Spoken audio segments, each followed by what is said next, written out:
Senhoras e senhores, convido para a composição da mesa o excelentíssimo senhor Carlos Brandão, governador do estado do Maranhão.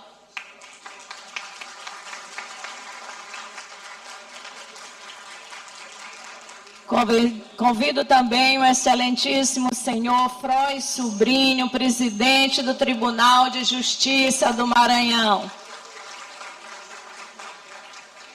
De igual modo, convido o excelentíssimo senhor desembargador Gerson de Oliveira Costa Filho, vice-presidente e corregedor do Tribunal Regional do Trabalho. Convido também o excelentíssimo senhor Daniel Brandão, presidente do Tribunal de Contas do Estado do Maranhão. O excelentíssimo senhor Roberto Costa, prefeito de Bacabal e presidente da FAMEM. A excelentíssima senhora doutora Regina Maria da Costa Leite, subprocuradora-geral de Justiça para Assuntos Administrativos do Ministério Público do Maranhão. O excelentíssimo senhor deputado estadual Davi Brandão, primeiro secretário da mesa diretora da Assembleia Legislativa do Maranhão. E o senhor Daniel Blume, secretário-geral da OAB, representando o presidente Caio Saraiva.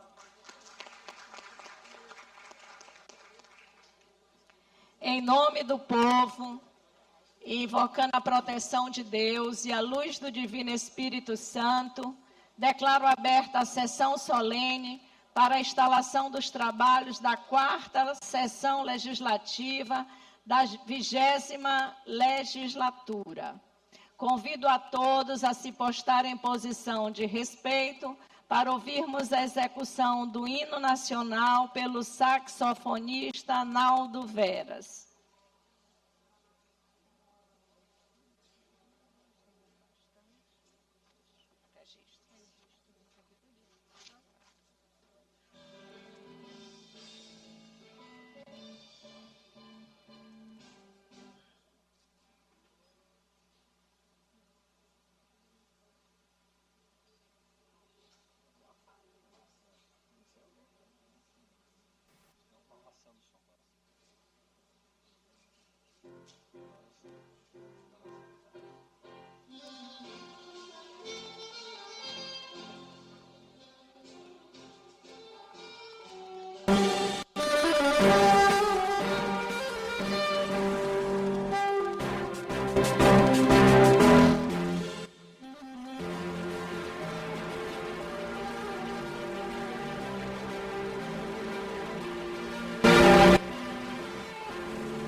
Registre e agradeça a presença do deputado Adelmo Soares, Aloísio Santos, Andréia Rezende, Antônio Pereira, Ariston, Arnaldo Melo, Carlos Lula, Catulé Júnior, Cláudio Cunha, deputada Daniela, Davi Brandão, doutora Helena Duelibe, doutora Viviane, deputada Fabiana Vilar, Fernando Braide, Florencio Neto, Francisco Nagibe, Guilherme Paes, Janaína, João Batista II, Júlio Mendonça, Júnior Cascaria, Júnior França, Queque Teixeira, Leandro Belo, Mical Damasceno, Osmar Filho,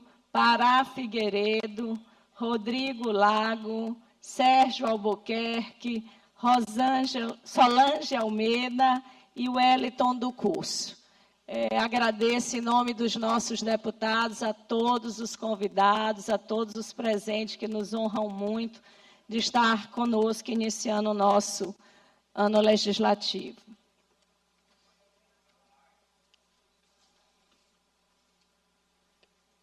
Neste momento, assistiremos a um vídeo institucional mostrando as ações do governo do Estado do Maranhão.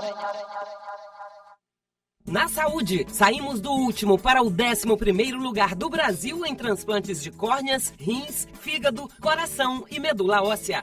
A fila andou para as cirurgias eletivas. Mais que duplicamos as máquinas de hemodiálise, reduzindo e até eliminando distâncias para o tratamento.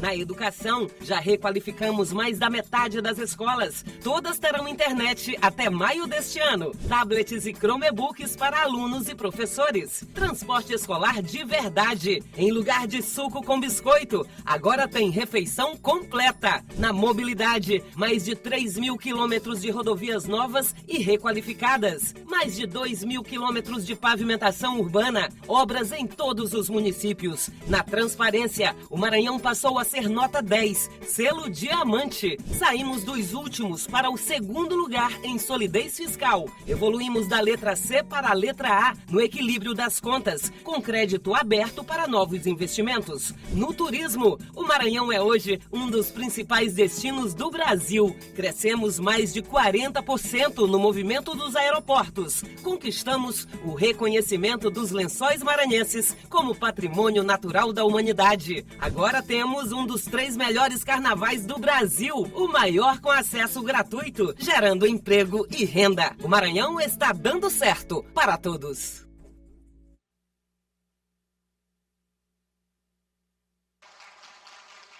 Quero agradecer e registrar a presença do senhor Vinícius Ferro, secretário de Estado de Planejamento e Orçamento, do senhor Aparício Bandeira, secretário de Estado de Infraestrutura, da senhora Luzia Joaquim, secretária de Estado, chefe do Gabinete do Governador, do coronel Aldrin, secretário-chefe do Gabinete Militar, do senhor Geones Aguiar, secretário extraordinário do Gabinete do Governador, para expansão de programas especiais, o senhor Sebastião Madeira, secretário-chefe da Casa Civil, a senhora Isabelle Passinho, diretora de Mobilidade Inclusiva e Aeroviária, o senhor Nan Souza, presidente da Associação dos Ex-Deputados Estaduais do Maranhão, o senhor Pedro Dantas, superintendente da Secretaria de Desenvolvimento Econômico,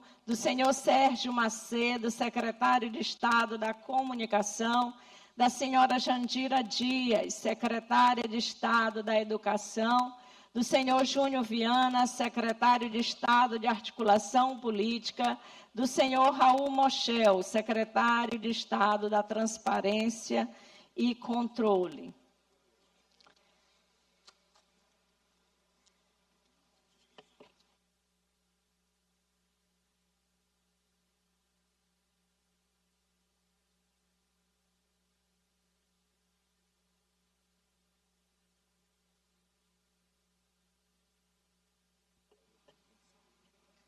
Nesse momento, eu concedo a palavra ao excelentíssimo senhor governador do estado do Maranhão, Carlos Brandão, para fazer a leitura da mensagem governamental.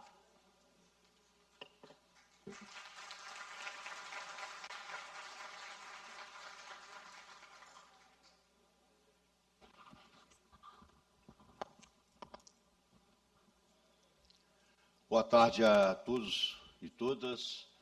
Cumprimentar aqui a presidente da Assembleia, senhoras deputadas, senhores deputados, equipe de governo, a quem eu saúdo em todos o nome do secretário Vinícius, profissionais da imprensa, povo do Maranhão. Retornar a esta casa no início de um novo ano legislativo é sempre um motivo que exige respeito, reflexão e, acima de tudo, responsabilidade. Porque é aqui que a democracia se manifesta. É aqui que a voz do povo maranhense ganha forma, debate e decisão.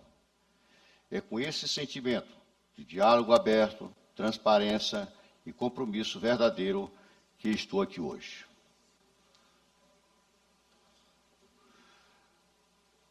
Para renovar diante de todos vocês o pacto que firmamos com o Maranhão, o pacto de governar com seriedade, com sensibilidade e com olhar sempre voltado para as pessoas. Cumpro neste momento um dever constitucional, mas faço isso, movido por algo maior, um dever moral, o dever de prestar contas e revisitar o caminho que percorremos juntos e, principalmente, reafirmar com clareza para onde estamos indo. A mensagem que entrego a esta Assembleia não é fria, nem burocrática. Ela carrega um peso de um ano intenso, de decisões difíceis, de escolhas que exigiram coragem e carregar, sobretudo, uma convicção que nunca nos deixou. Governar é cuidar das pessoas. O ano de 2025 não foi simples.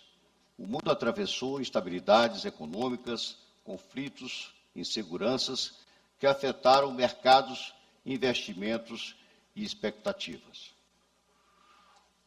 O Brasil sentiu, os estados sentiram, as famílias sentiram e o Maranhão também sentiu. Mas foi exatamente neste momento que mostramos quem somos. Com o apoio desta casa, o nosso governo demonstrou maturidade, equilíbrio e capacidade de liderança. Quando muitos recuaram, nós planejamos. Quando outros pararam, nós organizamos a casa. Quando a instabilidade gerava medo, nós respondemos com trabalho, seriedade e responsabilidades. Os resultados começaram a aparecer.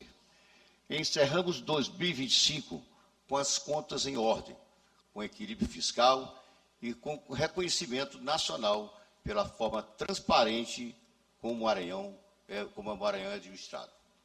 Mas o mais importante não está nos relatórios, está na vida de cada maranhense impactado pelas nossas ações.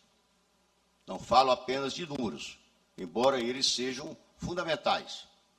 Falo de respeito, de dignidade, de oportunidade e de esperança. Hoje o Maranhão é referência em responsabilidade fiscal. Pela primeira vez em nossa história, alcançamos a nota A na capacidade de pagamento. Isso significa mais credibilidade, mais confiança e mais condições de investir onde o povo mais precisa. Somos o segundo estado do Brasil em solidez fiscal. E faço questão de dizer, isso não é apenas uma medalha para o governo, é uma garantia para o cidadão de que cada centavo do dinheiro público está sendo tratado com seriedade e zelo. Este equilíbrio nos permitiu avançar, crescer, gerar empregos, fortalecer a economia, uma economia que é criativa, coletiva e inclusiva. O nosso PIB cresceu 4,2%, com dados referentes ao terceiro trimestre de 2025. Lembrando que o PIB do Brasil cresceu 1,8%. E o PIB do Nordeste cresceu 2,4%. Fechamos o ano com a menor taxa de desemprego do Nordeste, com aumento da massa salarial e com setores como a construção civil, o comércio e os serviços puxando esse crescimento. Mas nenhum dado econômico tem valor se não trocar a vida das pessoas. É por isso que cada ação do nosso governo tem rosto, tem nome e tem história. Quando investimos em educação, não estamos investindo apenas em construção de escolas ou entregando equipamentos. Estamos dizendo de forma clara a cada estudante: o seu futuro importa. Estamos dizendo que o lugar de um jovem maranhense é onde ele sonha chegar. A educação de verdade nasceu exatamente dessa convicção.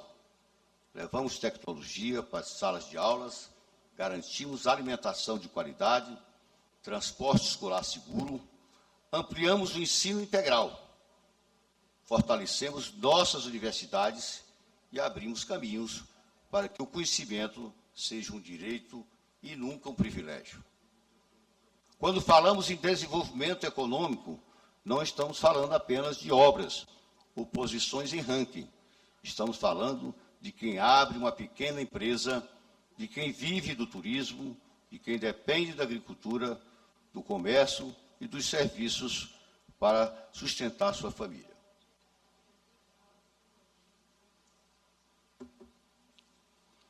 O crescimento do Porto de Itaqui, que segue batendo recordes, mostra a força da nossa logística e do nosso potencial.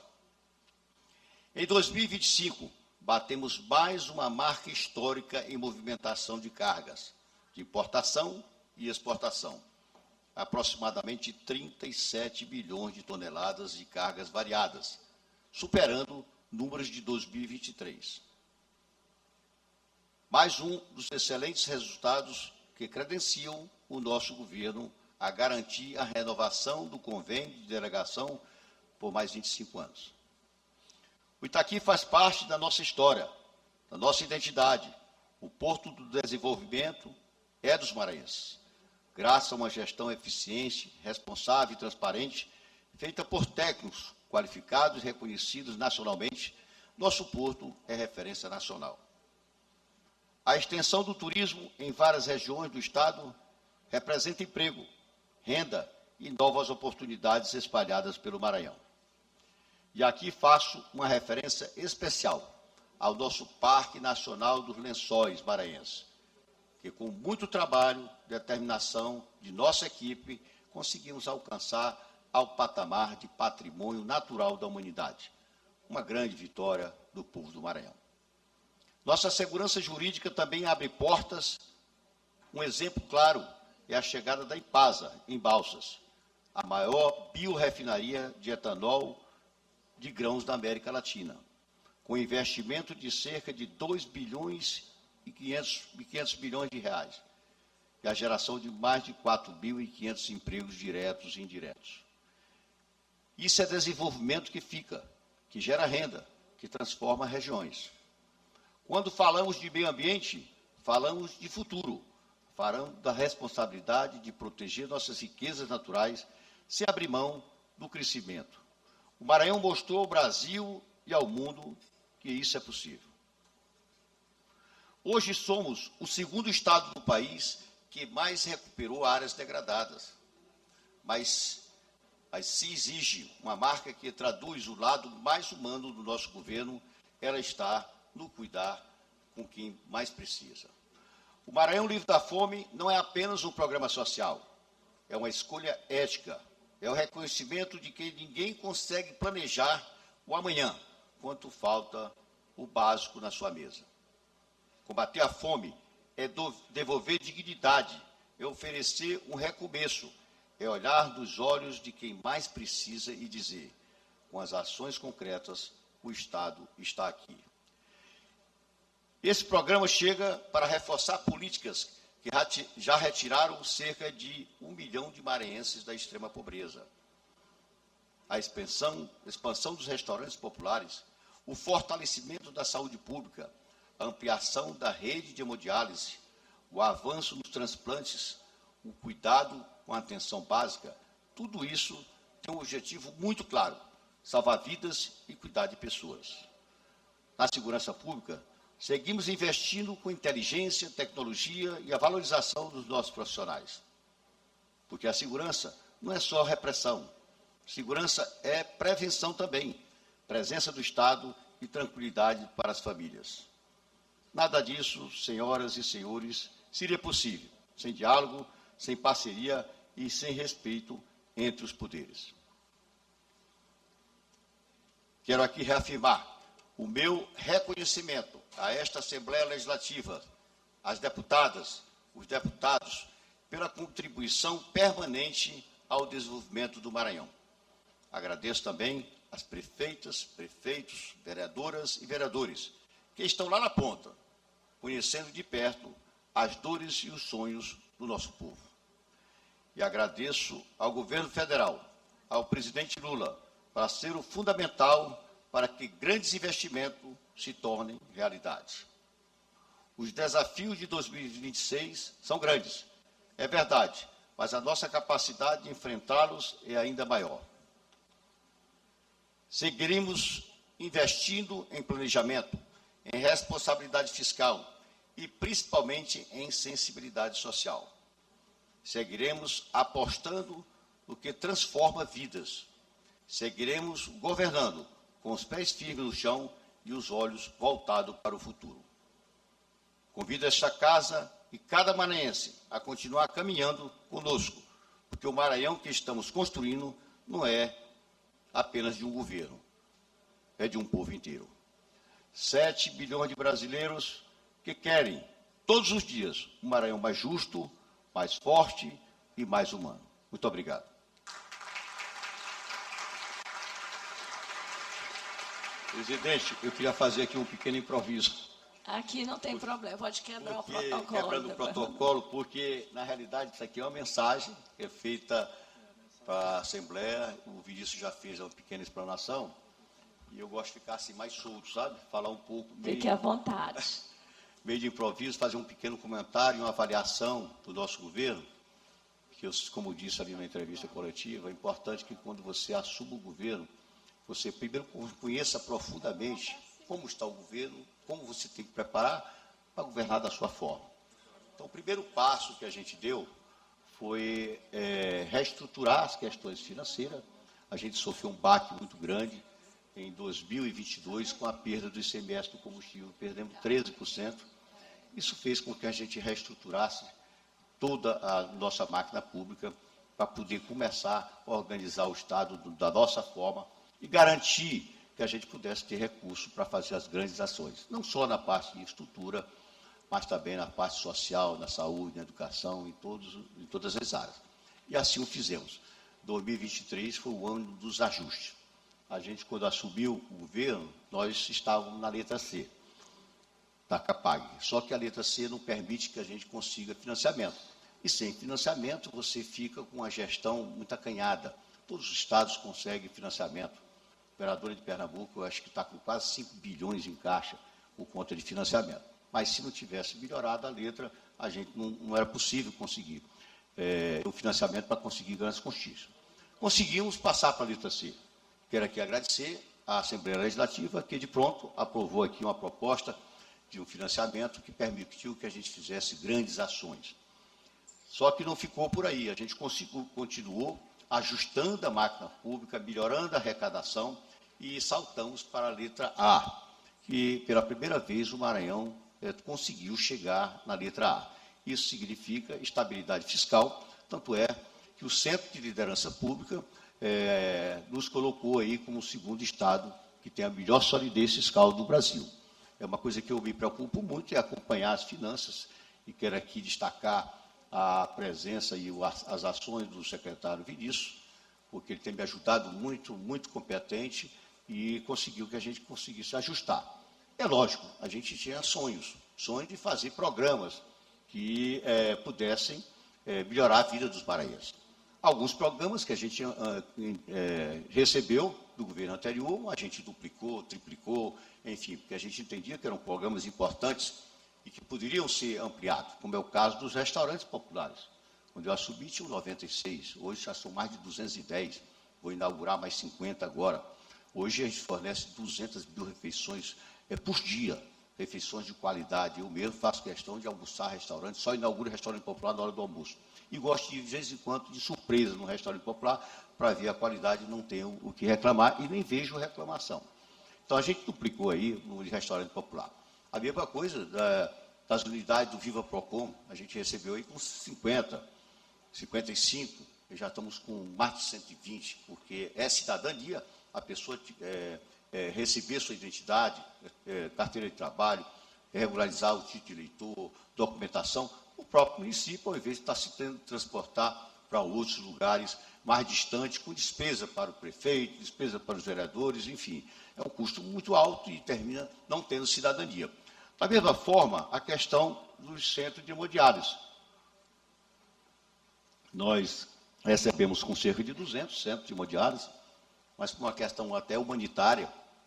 Eu lembro que eu inaugurei um dos primeiros, fui lá em Barreirinhas, e escutei um depoimento de uma pessoa que faz tratamento de rins, né? Faz o trabalho com o tratamento do renal.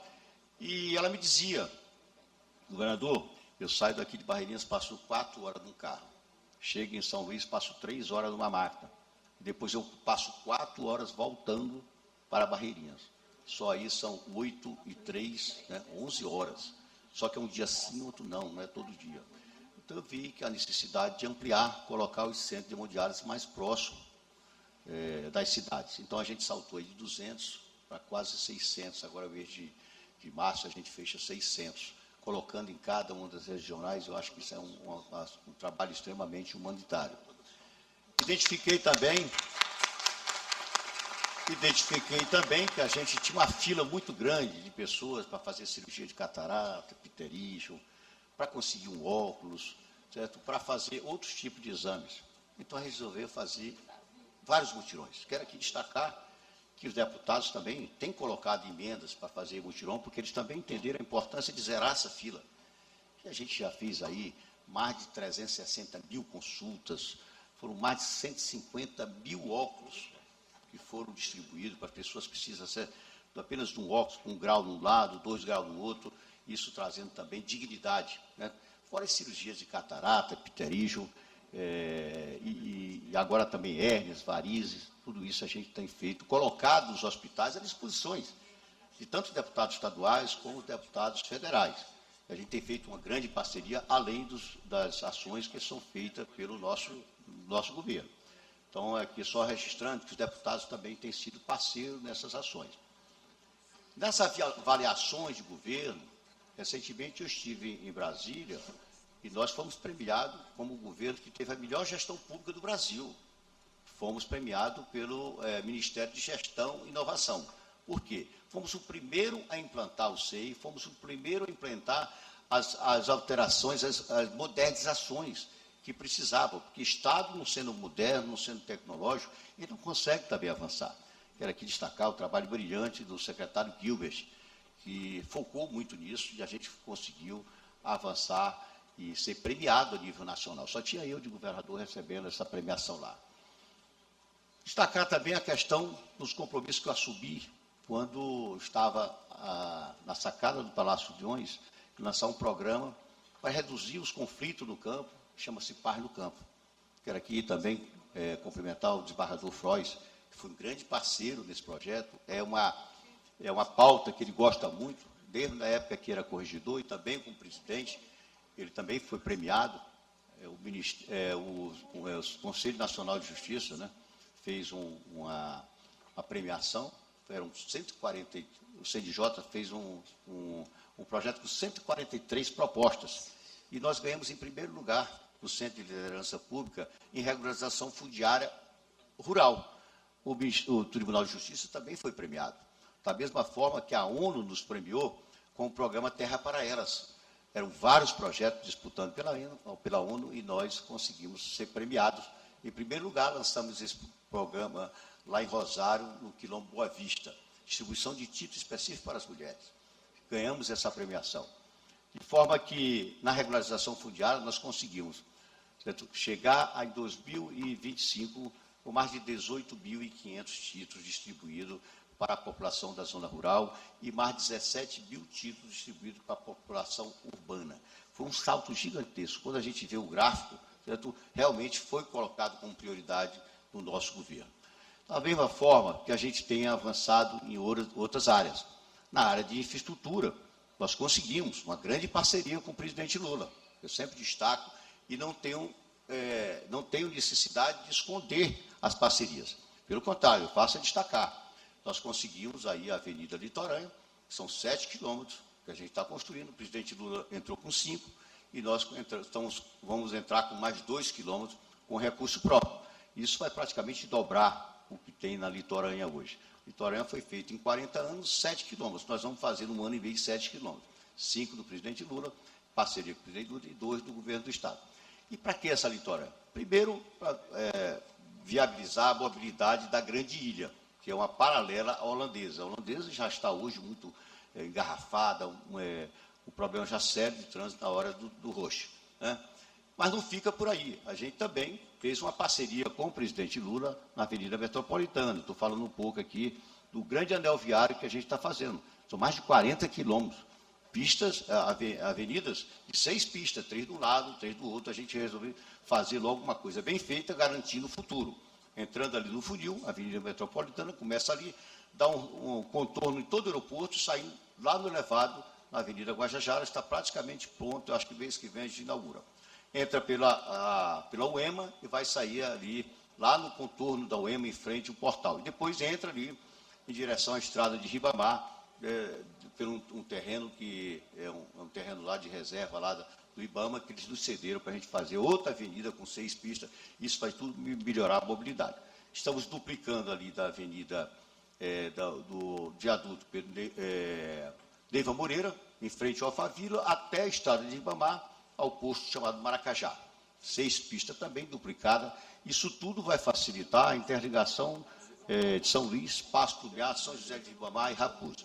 Duplicamos também para chegar na Raposa, regularizamos um problema crônico que existe ali, do Olho d'Água até o Alphaville, que tinha um engarrafamento muito grande, a gente regularizou. De forma que essa infraestrutura a gente está construindo para deixar o trânsito em São Luís, que cresce muito, principalmente para a região de Ribamar e Passo Lumiar, garantindo a melhor mobilidade. Na educação, a gente resolveu chamar um programa revolucionário, porque se a gente não cuidar dos jovens, dos alunos, quem é que vai nos suceder? A gente tem que preparar essa juventude para o futuro. Aí criamos um programa chamado Educação de Verdade, que se divide em 3 eixos. Esse programa Educação de Verdade, ele tem um eixo que chama-se Tô Conectado. O programa Tô Conectado, ele deixa o aluno conectado, o professor conectado e a escola conectada. Para os alunos, a gente fez a maior distribuição de tablets do Brasil, 250 mil tablets. Para os professores, nós vamos distribuir agora 30 mil Chromebooks, porque o professor também tem que estar com bom conteúdo, bem atualizado na questão dos computadores, porque tem muita informação. Os tablets, nós temos lá conteúdo digital, temos cursos profissionalizantes, conteúdo do MEC, tem biblioteca, enfim, todo o equipamento necessário para que eles possam estudar. Da mesma forma, as escolas conectadas, só que a gente diagnosticou que das 1.071 escolas no Maranhão, do ensino médio, apenas a metade tinha internet. Como é que a gente ia funcionar esse programa Tô Conectado? Então, nós compramos 500 antenas Starlink para colocar internet nas 500 escolas que ainda não têm internet.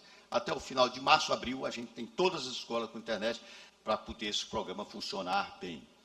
Lançamos outro eixo, é a alimentação de verdade. Quando eu fui inaugurar 2 escolas aqui em São Luís, eu diagnostiquei, cheguei na hora do lanche.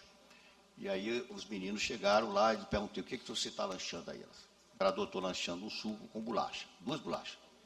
Aí eu vi que aquilo ali também precisava fazer um ajuste, certo? Eu fiz uma parceria com o presidente Lula, estou investindo aí 180 bilhões de reais do governo do Estado, esse recurso vai para os diretores de escola, e uma parte também vem do governo federal, mais 26 bilhões, para a gente poder colocar a alimentação nas escolas. Menino de barriga vazia não aprende. esses jovens, garotos, meninos e meninas da escola pública, geralmente são pessoas de baixa renda. Então, esse é o alimentação de verdade associado ao Tour Conectado. Mas teve também a questão do transporte escolar. Tinham 10 milhões todo mês do governo federal e eu resolvi botar mais 90, vamos passar para os prefeitos e prefeitas, para que nenhum aluno fique fora da sala de aula. Então, todo esse investimento na educação, os resultados estão aparecendo. Mas, se não bastasse, nós temos 1.071 escolas, nós resolvemos reformar essas escolas. A gente tem uns dados assim que, às vezes, eu fico até sem acreditar. Fui inaugurar, Daniela, lá em Presidente Dutra, uma escola no Angical, escola Eurico Ribeiro. E lá eles me disseram que tinha 40 anos que não tinha uma pintura. Fui inaugurar em Bacabal, Roberto, não sei se o Roberto aqui já foi, uma escola lá em Bacabal que tinha 85 anos, que nunca tinha tido uma reforma, Davi. Acho que o Davi estava com a gente lá participando. Fui inaugurar uma em São João Batista que tinha 65 anos sem ter uma reforma. Ou seja, das 1.071, nós já reformamos 700, todas climatizadas, todas com piso corundu, tudo de primeiríssima qualidade. E vamos finalizar. Até porque nós tivemos também uma ajuda, certo, nesse projeto, porque recebemos o dinheiro do Fundef. O Fundef, vocês sabem, 60% é para pagar professor, 40% é para recuperação de escola, equipamentos. Então, a gente equipou essas escolas todas. Foi muito importante nesse processo aí. Certo? E quando a gente assumiu também, conversando com o pessoal do IBGE e da Fundação Getúlio Vargas, foi uma outra coisa que me chamou a atenção, é que quando eles me mostraram, certo, o diagnóstico do Maranhão tinha 1,5 milhão de pessoas na extrema pobreza. Eu digo, como é que pode isso? Aí eles foram me explicar o que é extrema pobreza.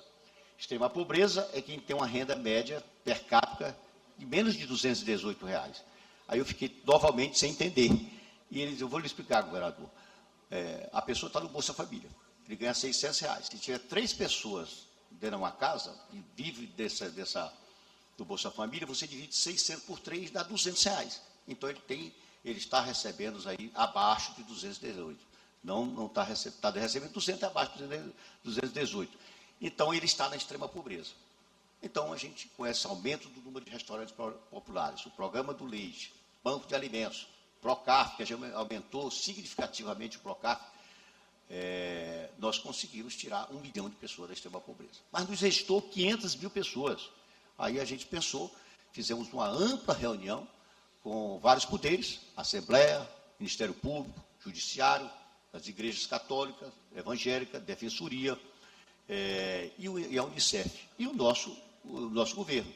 Passamos 8 meses discutindo para lançar um programa chamado, certo, Maranhão Livre da Fome. Esse programa ele tinha que ser muito bem conceituado.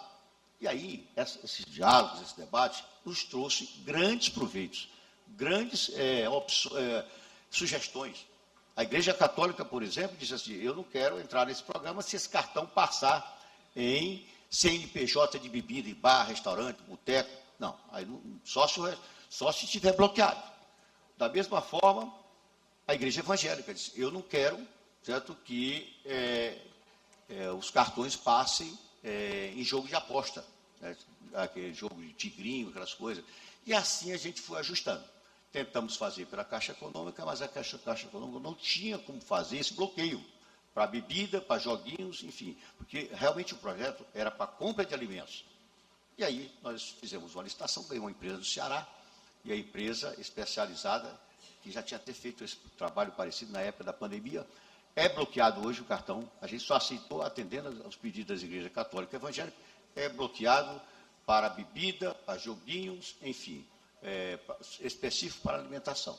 E aí o programa consta em R$300, era 200, terminei aumentando para 300, porque eu quis abrir um espaço também para a compra de medicamentos, principalmente essas doenças crônicas. E ele consta, primeira coisa, colocar comida na mesa dessas pessoas que estão na extrema pobreza. Isso, por R$300, ele compra aí 4, 5 de cesta básica, dá para comprar e garantir, em primeiro lugar, a alimentação. Porque sem alimentação você não pode nem sonhar, nem pensar.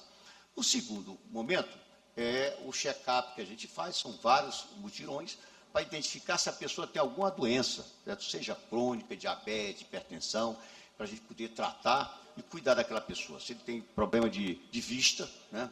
Quantas pessoas, são mais de 50 mil pessoas que não enxergavam, já estão enxergando por conta das cirurgias catarata. E o último eixo, que eu considero um dos mais importantes, é o eixo da capacitação. Porque não adianta só dar dando peixe, a gente tem que dar o anzol também para capacitar. No momento que a gente capacita uma pessoa, uma mulher dessa, que já está se alimentando, já está cuidando da saúde, ela tem que ser capacitada para entrar no mercado de trabalho. Fizemos uma parceria com o supermercado Mateus, ele pediu logo 5 mil pessoas, certo? Que estavam nesse programa. A construção civil também, eu quero entrar nesse programa contratando essas pessoas. De forma que isso, certo, faz com que as pessoas, certo, a gente tem convicção que essas 500 mil pessoas, que são cerca de 95 mil famílias, elas vão sair. Porque logo que aumenta o valor do repasse do cartão, ele já está automaticamente fora do programa da extrema pobreza.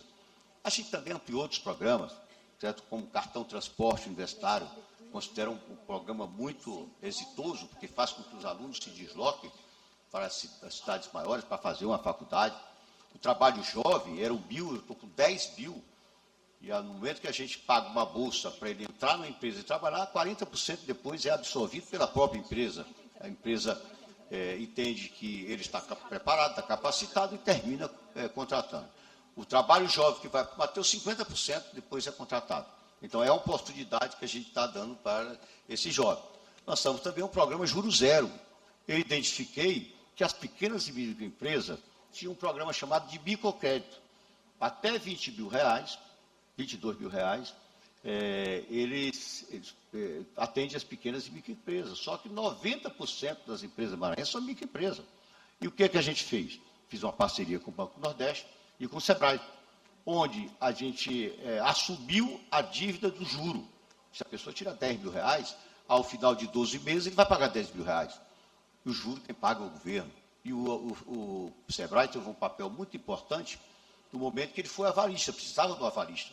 Avalista sempre é uma coisa complicada, você vai pedir para o irmão, para um parente, para um amigo, mas às vezes as pessoas não querem dar o aval. Então, o Sebrae fez esse papel muito importante e hoje o microcrédito circula no Maranhão cerca de 1 bilhão e 300 milhões por ano. Somos o segundo estado do Nordeste que mais capta o microcrédito para essas pequenas e microempresas, que vai até 22 mil reais.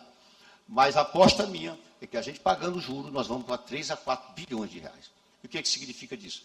É dinheiro circulando, é geração de emprego, a pessoa que vai, o negócio dele vai crescendo, ele vai comprando uma roupa, ele vai comprando um calçado, ele vai comprando uma comida melhor, e assim esse programa Juros Zero está espalhado pelo Maranhão inteiro, porque não tinha agência suficiente. Eu estou botando dentro do Viva Procon, estou colocando na sala do empreendedor, dentro das prefeituras, que é a parceria do Sebrae, e isso está dando muito certo, e eu acredito que a gente vai ter aí uma grande conquista. E eu não vou me estender muito, que a última vez que eu fui fazer uma pequena prestação de conta aqui, eu passei 2 horas e meia, Croix. Então, eu sei que os senhores também têm os seus afazeres, não quero me expandir, mas eu quero apenas reforçar que a gente fez programas sociais, a gente fez programa de estrutura, só agora, uma demanda muito grande. Eu, como governo municipalista, resolvi receber, eu acho que na história do Maranhão nunca aconteceu isso, receber individualmente todos os prefeitos e prefeitas, em comum com os vereadores. Eles levam os vereadores, porque vereadores é uma classe que eu valorizo muito, porque eles é que estão na ponta, eles é que estão fazendo a política, levando as demandas para os prefeitos, para os deputados. Eu faço questão que eles estejam presentes. Já recebi 194 prefeitos e prefeitas. Todos estão levando demandas que eles não conseguem fazer, e a gente está inaugurando essas obras, e muitas delas consideradas obras impossíveis. Eu tenho tido esse desafio de fazer aquelas obras que são consideradas impossíveis. Além das infraestruturas que nós estamos fazendo, das 10 estradas mais importantes que o nosso Estado interliga as regiões, que desenvolve as regiões, como recentemente inauguramos ali de Araiós até Água Doce, ligando os Lençóis maranhenses até o delta do Parnaíba, outros são o delta das Américas, os 2 polos turísticos. E agora vamos inaugurar, mês de março, a estrada que vai de Urbano Santos até Barreirinha, ligando a região do Baixo Parnaíba até a região dos Lençóis. Conseguimos em um ano, gente, isso foi recorde, que os Lençóis maranhenses se transformassem em patrimônio natural da humanidade. Não foi fácil. Eu digo isso porque patrimônio natural da humanidade, São Luís já tem um patrimônio cultural, já tem um patrimônio imaterial, que é o Bumba Meu Boi. São Luís patrimônio cultural pela beleza do seu centro histórico, imaterial pela cultura do nosso boi. Mas o patrimônio natural é muito difícil de se conseguir. Mas eu fui muito persistente. O nosso time é muito focado. Em um ano a gente conseguiu. Por que eu falo um ano? Porque Maricá passou 10 anos no Rio de Janeiro. Fernando de Noronha é uma ilha linda. Passou 13 anos. Nem eu, Cláudio, acreditava que eu ia conseguir isso. Mas fui ao presidente Lula. Presidente, precisando de uma carta sua de referência. Ele disse, Brandão, isso vai dar confusão. Que tu vai competir com outros estados. Presidente, fique tranquilo, que só o Maranhão está concorrendo a esse prêmio. Aí ele disse, então traz a carta e tal. E eu vi que foi ele que escreveu mesmo. Pelo palavreado dele, da carta, pela maneira que escreveu, eu vi que ele teve realmente uma participação. Fui ao presidente Sarney, pedi uma carta, ele fez uma em francês, fez uma carta em português e mandou para a Unesco. E eu fui lá bater a porta. Ele pediu, eu pedi que conseguisse uma audiência com o embaixador Santiago, que era o líder, né, da Unesco. Né. Eles disseram que não podiam receber ninguém, que isso ia ser tecnicamente, tinha que mandar lá para os técnicos, eles analisavam, mas não podia receber ninguém. Era uma maneira de evitar contatos. Mas o presidente Sarney deu sorte, porque o embaixador Santiago tinha sido embaixador, da época que ele tinha sido presidente, e me recebeu prontamente. Me deu 15 minutos, passou 1h20 conversando comigo, e me chamou para nossa comitiva para almoçar no 6º andar da Unesco. E aí eu vi que a coisa ia andar. Me disseram, Iracema, que iam ser 3 anos para conseguir esse prêmio, para fazer a vistoria. Em 3 meses eles estavam aqui no Maranhão. E eu disse, na hora que eles conseguirem, na hora que eles olharem os lençóis maranhenses, eu não tenho dúvida que esse prêmio vai sair o mais rápido possível. Então saiu, esse é uma âncora do nosso turismo. Assim como o carnaval grande, hoje é o maior carnaval público. Por que eu digo público? Porque a gente valoriza as bandas locais, todas são contratadas, em todos os anos, valoriza as bandas nacionais, e a gente fez um carnaval público, porque não precisa de ninguém pagar para assistir o Ivete Sangalo, para assistir um Bel, para assistir não sei o quê, certo? Léo Santana, esses grandes cantores, não precisa pagar. Se você vai em Salvador, você tem que pagar para comprar o abadá. Se você vai no Rio de Janeiro, para entrar na Marquês de Sapucaí, tem que pagar. Aqui é gratuito. A gente fez essa opção. Mantém o circuito no centro, também na Madre de Deus, mas a litorânea realmente estourou. Isso aí fez com que a gente trouxesse muito recurso, divulgasse o nosso estado. O nosso estado hoje está na mídia nacional, que a gente está fazendo o pré-carnaval. Não era só o carnaval, o pré-carnaval. Da mesma forma o São João. Na minha posse, eu digo, vou fazer o maior São João do mundo, porque eu entendo que isso gera riqueza, gera renda. Converse, faça uma experiência. Converse com a pessoa daquela, um ambulante que está vendendo ali cachorro-quente, batata frita, está vendendo coquetel durante o período do carnaval. Para ver a alegria que eles têm, certo? Como eles estão felizes que não têm emprego e a oportunidade de eles terem uma renda. Hotéis tudo cheio, restaurantes, bares, motoristas de táxi, motorista de aplicativo ganhando dinheiro, costureira, armarinho. Então, ano passado, só para você ter uma ideia, nós investimos 50 bilhões. O retorno que teve foi de 800 bilhões, segundo os dados do IBESC, que é o nosso instituto de pesquisa, isso é uma espécie do IBGE. Aí foi acumulando, São João também, de forma que aumentou o nosso turismo em mais de 40%, mais de 40%.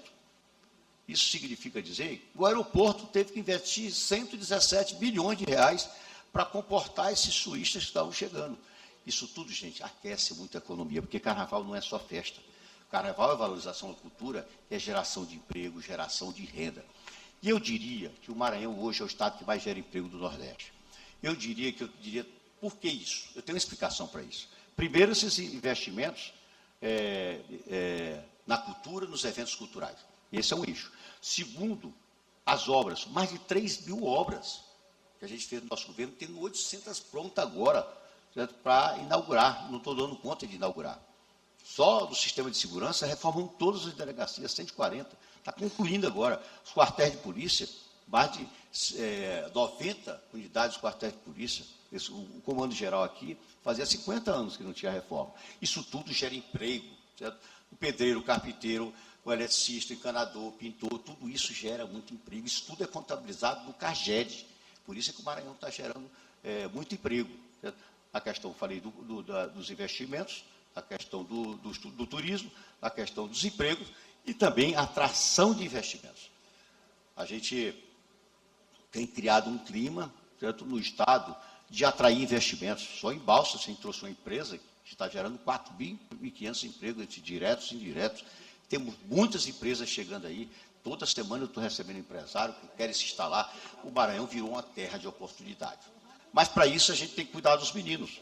Eles vêm qualificados para poder absorver esse mercado de trabalho. Senão, eles vão ficar fora do mercado de trabalho.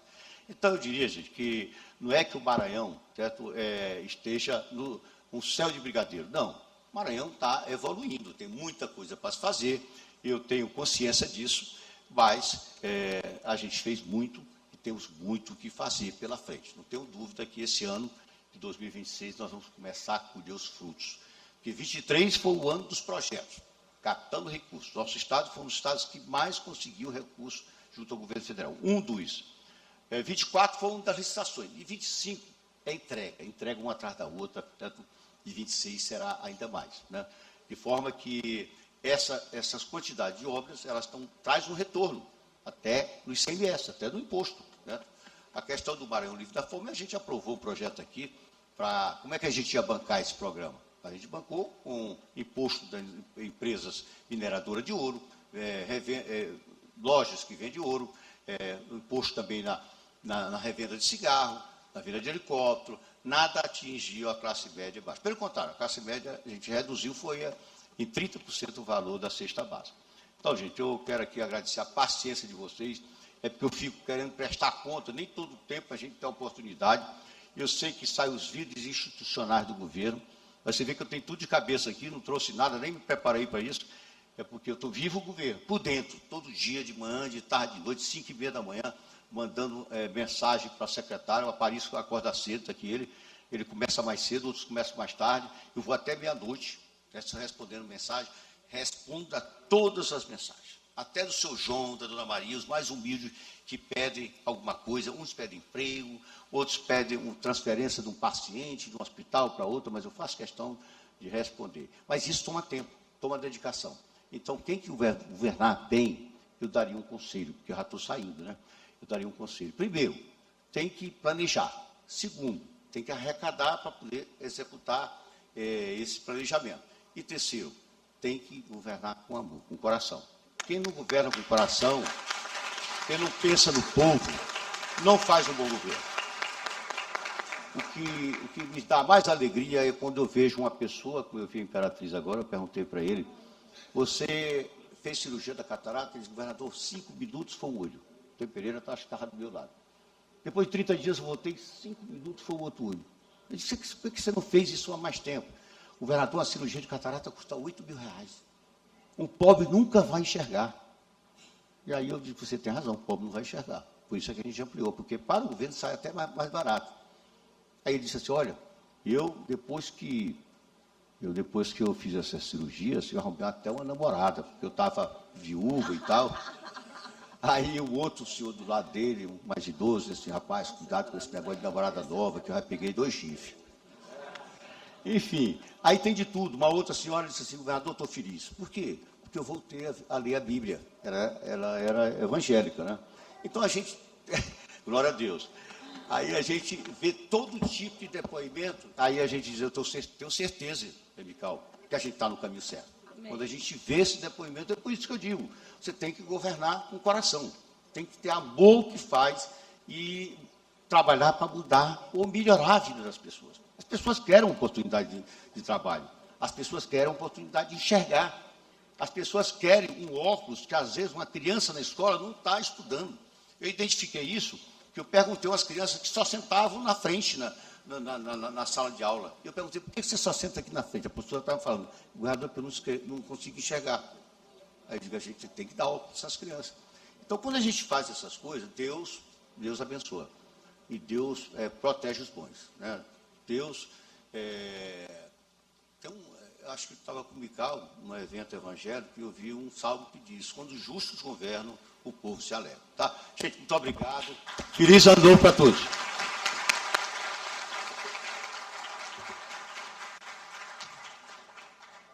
Vamos aproveitar para fazer o registro da senhora Luzia Joaquim, secretária de Estado, chefe de gabinete do governador, do senhor Quécio Rabelo, presidente da Fundação da Memória Republicana Brasileira, do senhor Roberto Bastos, diretor institucional do FIEMA, do coronel Ribeiro, subcomandante-geral da Polícia Militar, senhor Cláudio Azevedo, presidente do Centro das Indústrias do Estado do Maranhão, senhor Maurício Feijó, presidente da FEComércio, do coronel Adalberto, diretor do Centro de Lançamento de Alcântara, do coronel João Carlos Duque, comandante do 24º Batalhão de Infantaria de Selva, do senhor Assaf Sobrinho, presidente da União de Vereadores, Câmaras Municipais do Maranhão, do senhor Tiago Dias, conselheiro nacional do Ministério Público, do senhor Vinícius Vale, prefeito de Barreirinhas, senhor, viu? Da senhora Natália Vale, primeira-dama de Barreirinhas, do senhor Erlon Júnior, vice-prefeito de Urbano Santos, do querido amigo Soldado Leite, ex-deputado estadual.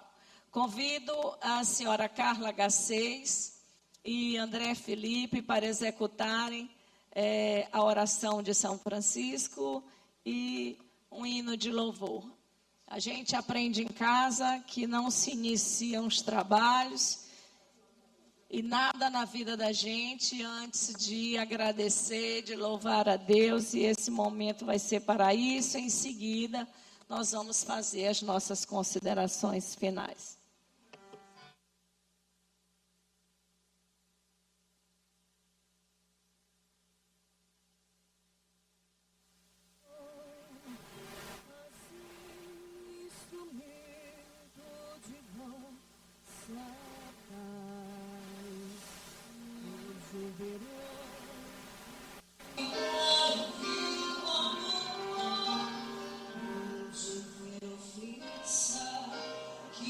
A médica que é a cara da Tainara.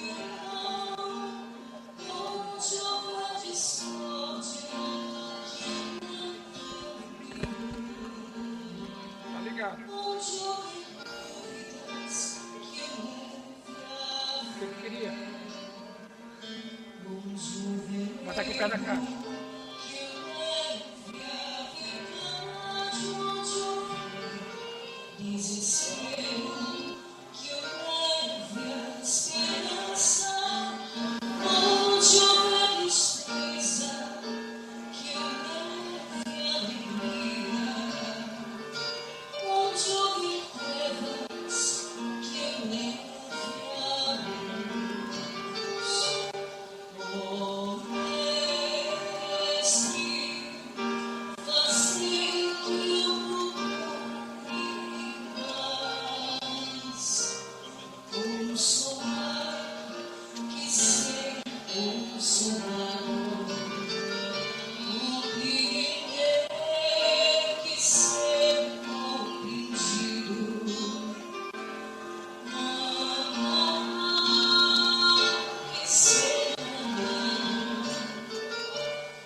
Senhoras e senhores, colegas deputados estaduais, convidados, mesa aqui presente, saúdo a todos e a todas, na pessoa do nosso governador, Carlos Brandão, do nosso presidente também do Tribunal de Justiça, doutor Frois, e assim, espero que sintam-se todos cumprimentados por mim. Também quero me dirigir a todos os maranhenses que nos acompanham aí pelas redes sociais, né, nos acompanham pela TV, Assembleia. Há momentos em que a história testa as instituições e há momentos que as instituições descobrem do que são feitas. Os últimos anos foram esse tipo de tempo. Um tempo em que a Assembleia Legislativa do Maranhão não foi apenas observada, ela foi colocada à prova. E o que nos trouxe até aqui não foi o silêncio, não foi o recuo, não foi o improviso, foi trabalho. Trabalho e equilíbrio. Foi a decisão consciente de manter essa casa de pé, aberta e respeitada, mesmo quando tudo ao redor tentava nos empurrar para o conflito. Reabrimos hoje os trabalhos legislativos de 2026, com a institucionalidade preservada, o funcionamento garantido e a Assembleia em pleno exercício de seu papel. Chegamos ao 4º ano de uma gestão que atravessou desafios inéditos. Uma gestão que fez história por ser a primeira mulher a presidir esta casa. E que fez ainda mais história por não permitir que as barreiras se tornassem ruídos e que as pressões se transformassem em paralisia. Em nenhum momento a Assembleia Legislativa parou. Em nenhum momento o Maranhão ficou sem parlamento. Em nenhum momento o interesse coletivo foi substituído por disputas pessoais. Seguimos trabalhando porque entendemos algo fundamental. Instituições fortes não reagem ao calor do momento. Elas atravessam o tempo. Modernizamos essa casa, resgatamos a sua memória, abrimos suas portas, valorizamos seus servidores, aproximamos o legislativo da vida real das pessoas. E fizemos isso sem espetáculo, sem ruptura, sem perder o eixo. Transformamos pressão em responsabilidade, ruído em método, desafio em maturidade institucional. 2026 é um ano decisivo, um ano em que cada parlamentar estará mais próximo de suas bases, de suas agendas e de suas escolhas. Mas é justamente nesses anos que a Assembleia precisa lembrar por que ela existe. Porque o calendário eleitoral não suspende as urgências do povo. Porque o Maranhão não entra em recesso. Sempre foi sobre condução.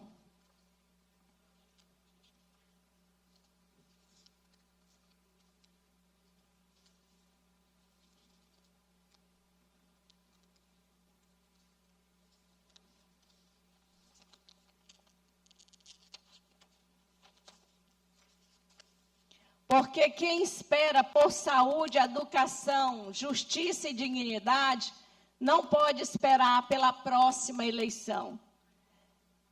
Que este seja um ano de debates firmes e responsáveis, de divergências claras, mas respeitosas. de política feita com coragem e não com ressentimento. Essa presidência seguirá com o mesmo compromisso que nos trouxe até aqui. Instituição forte, diálogo aberto e trabalho contínuo. Não para ocupar espaço, mas para sustentar a casa do povo. Porque presidir esta Assembleia nunca foi sobre vaidade. Nunca. Sempre foi sobre condução, sobre manter o caminho aberto, sobre garantir que a democracia funcione mesmo quando ela é testada. Reabrimos hoje os trabalhos com a certeza de que o Maranhão vive um tempo em que esta casa está madura, respeitada e à altura do seu papel histórico. E é assim que seguimos, com serenidade para decidir, com coragem para enfrentar e com compromisso para não esquecer quem mais precisa de nós. Declaro abertas os trabalhos legislativos de 2026, com responsabilidade, com grandeza institucional e com o Maranhão sempre no centro de tudo. Muito obrigada.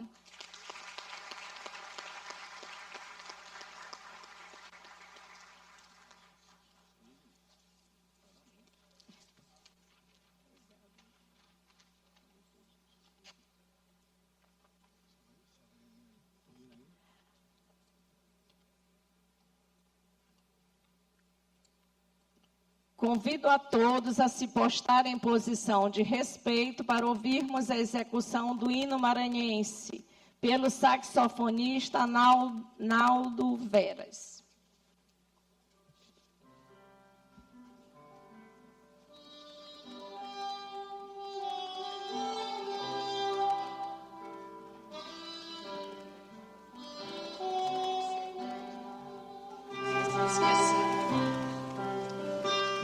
Os amores, a selva circulares, ouviste um dia no espaço azul vibrando, o trovão das montadas nos combates, após o hino festival soando, o trovão das montadas nos combates, após o hino festival soando.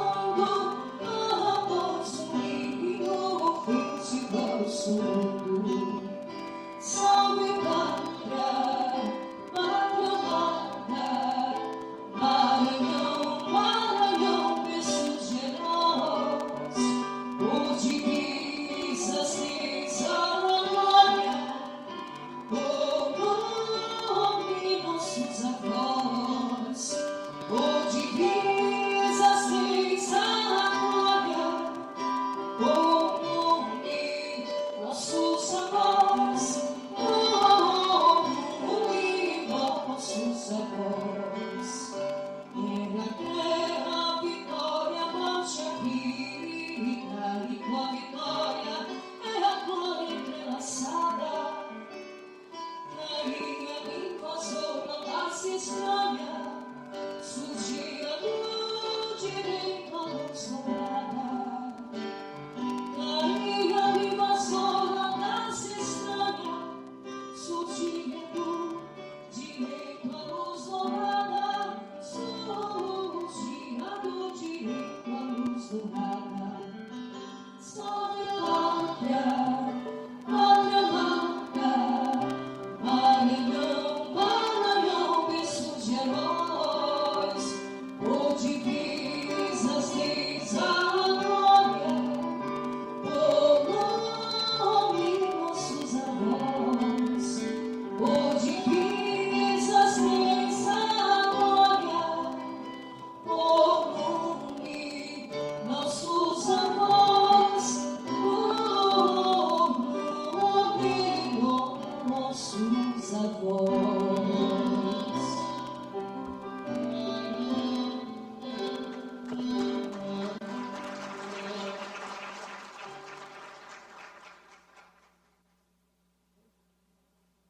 Convido a todos para sentar e, nesse momento, o governador vai entregar aqui para a Casa Legislativa, a Casa do Povo do Maranhão, a mensagem que ele nos trouxe hoje.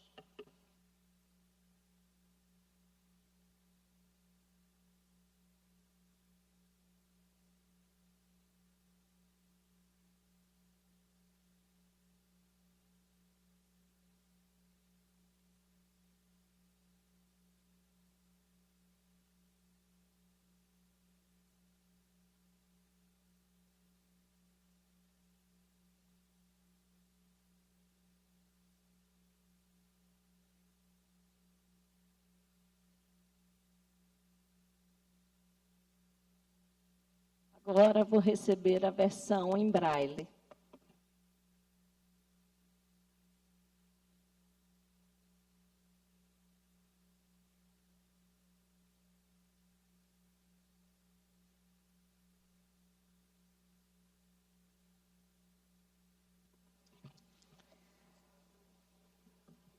Recebida a mensagem, eu tenho uma convocação para fazer aos deputados da Assembleia Legislativa. Convoco os senhores deputados e senhoras deputadas para uma sessão extraordinária a ser realizada na data de hoje, 2 de fevereiro de 2026, com início imediatamente após o encerramento da presente sessão solene, para deliberação do requerimento número 003 de 2026, de autoria do deputado Davi Brandão, para a leitura dos expedientes recebidos pela mesa diretora. Nada mais havendo a tratar, declaro encerrada a presente sessão. Lembrando aos senhores deputados e senhoras deputadas da sessão ordinária a ser realizada amanhã, dia 3 de fevereiro de 2026, às 9h30. Muito obrigada a todos e a todas.